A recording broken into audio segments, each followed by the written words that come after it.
I've done horrible things. I know that. I've walked into homes, taken lives, and left without a second thought. It used to give me a thrill, knowing I had the power to decide who lived and who died. I thought I was the monster lurking in the dark.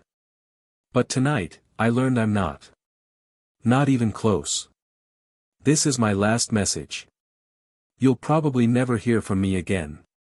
And honestly, after what I've done, maybe that's for the best. But I need to tell someone what happened, what I walked into tonight. I've been watching this house for a few days. Old, run down, isolated on the outskirts of town. No one came or went, the perfect target. The lights would go out by 10, and everything would be quiet. I figured it was just some shut-in, maybe a couple, easy enough to handle. So, I made my move. The door was easy to pick, no security system, no barking dog. Just the quiet creak of the door as I stepped inside. The second I entered, though, something felt wrong. The air was thick, heavy. It smelled damp, like the whole place was rotting from the inside out. I'd been in a lot of houses, but this one, something was different. Still, I ignored it. I've dealt with worse. I moved upstairs, slow and quiet like I always do. But halfway up the steps, I felt something, like eyes on me. Not the normal fear I'd get from the thought of someone waking up and catching me. No, this was deeper, more primal. At the top of the stairs, there was a long hallway with a single door cracked open at the end. I walked toward it, gripping my knife. Inside, the room was dark, but I could make out two figures, a man and a woman, standing perfectly still in the center. They weren't sleeping, they weren't moving. They were just standing there, staring at me. I've faced people trying to fight back. That's nothing new.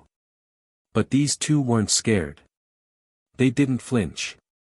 Their faces were blank, pale, and their eyes, black. Not just dark, completely black, like two pits. I froze. Something inside me told me to get out, but I couldn't move. Then, the woman smiled.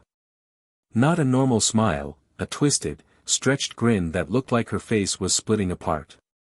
The man followed, his lips peeling back in the same unnatural way. I tried to back up, but as I did, I heard something. A whisper. At first, I thought it was coming from them, but it wasn't.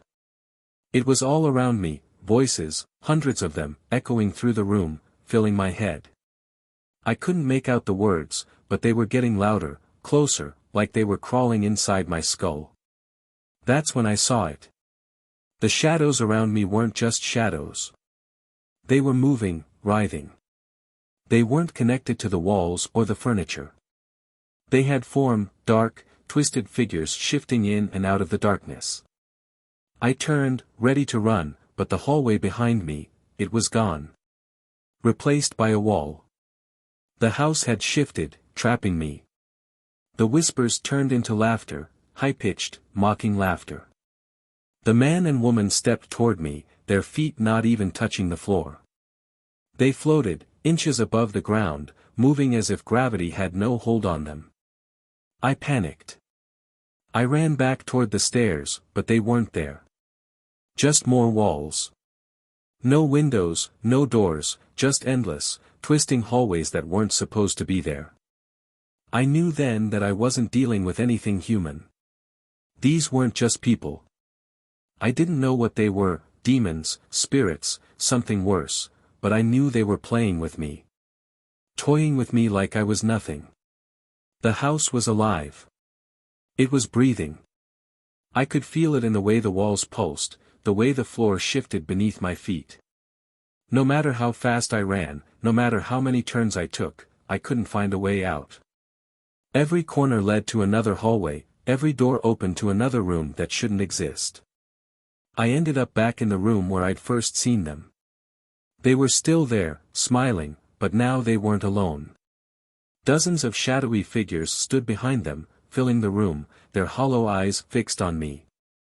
The whispers returned, louder this time. I could feel them inside my head, twisting my thoughts, making me relive everything I'd ever done. Every murder, every scream, every last breath I'd taken. And they laughed. They laughed at me. "You thought you were a monster," the woman whispered. "But you're nothing. You're ours now." I tried to scream, but nothing came out. My body wouldn't move. My legs were heavy, like something was pulling me down. The shadows wrapped around my feet, climbing up my legs, cold and suffocating, like they were swallowing me whole. I can feel them now. They're closing in. I know I'm not getting out of here. Not alive. I thought I was the worst thing in this world. But these things, whatever they are, they're beyond anything I could have imagined. If anyone finds this, if anyone's listening, stay away from that house. I'm sorry for what I've done. Not because I regret it, but because I finally understand. There are bigger monsters than me. And they're going to take me.